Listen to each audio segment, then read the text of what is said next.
આ રીતના સરી જવાની આજે આ રીતના આખા પછી થઈ જાય. અચ્છા, ફૂટ જોરદાર છે. જે વચ્ચે ઓછી તાંબી નીકળતી છે.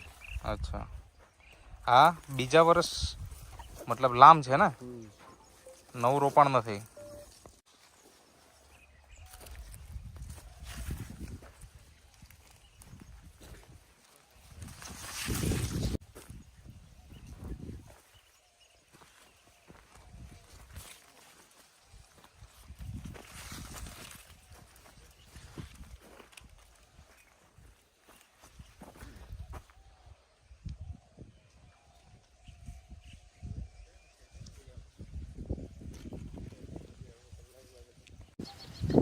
નમસ્કાર ખેડૂત મિત્રો, આજે આપણે એક શેરડીના ખેતરમાં ઊભા છીએ આ ખેડૂત મિત્ર જોડે.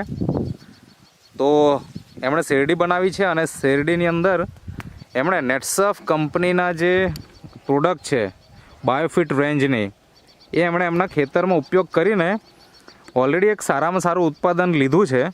અને અત્યારે હાલમાં એમના આ ખેતરમાં મતલબ શેરડી જે છે એમનું એક કટિંગ થઈ ગયું છે અને અત્યારે હાલમાં લામ છે.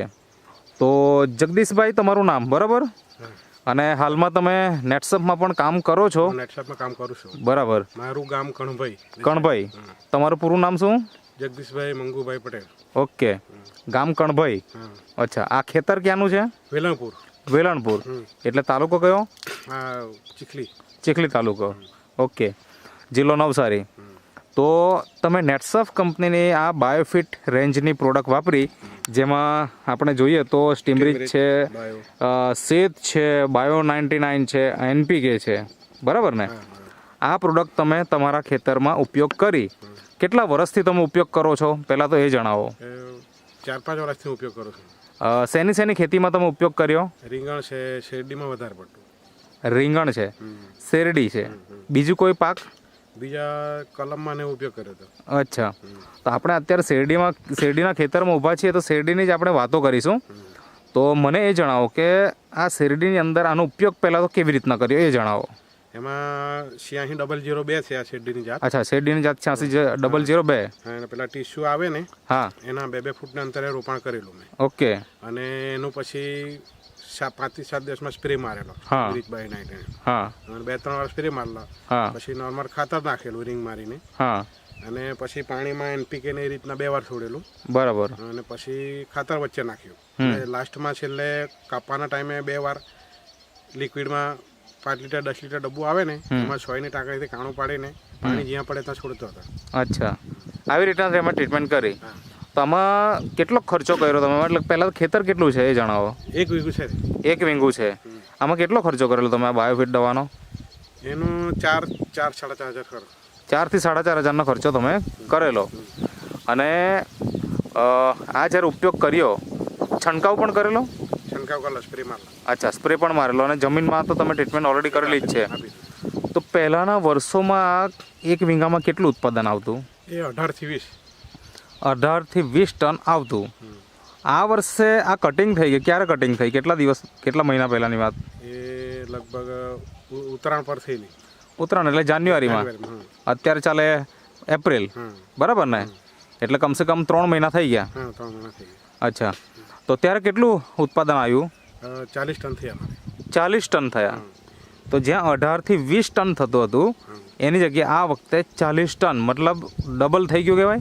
ડબલ થઈ ગયું. બરાબર. અને ખર્ચો કેટલો? 4.5 હજારનો. હવે તમે પહેલાંના સમયમાં આમાં ખાતરો નાખતા હશે, તો એ ખાતરો આ વર્ષે કેટલા નાખ્યા? મતલબ રાસાયણિક ખાતરની વાત કરીએ તો રાસાયણિક ખાતર 2 વાર ડોઝ માર્યા હતા. 2 ડોઝ આપ્યા. માનો કે આપણે આ બાયોફિટ દવા નહીં વાપરતે તો કેટલા ડોઝ મારવા પડતે?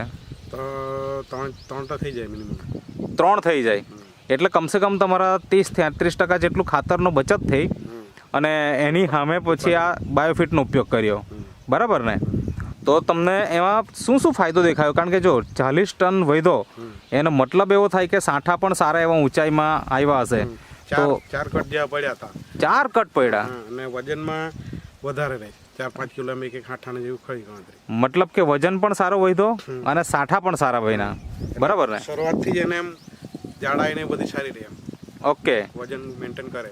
હા, તો મતલબ કે વજન વધારવાનું કામ થયું, હાઇટ વધવાનું કામ થયું, જેના કારણે આપણને ઉત્પાદનમાં ફાયદો થયો. હવે આ વર્ષે આ તો લામ છે બરાબર ને, કટિંગ થઈ ગયા 3 મહિના થઈ ગયા અને આ લામ છે અને આપણે અત્યારે ઊભા છીએ. તો આમાં તમે શું ટ્રીટમેન્ટ કરી અત્યારે, કઈ રીતની કરી?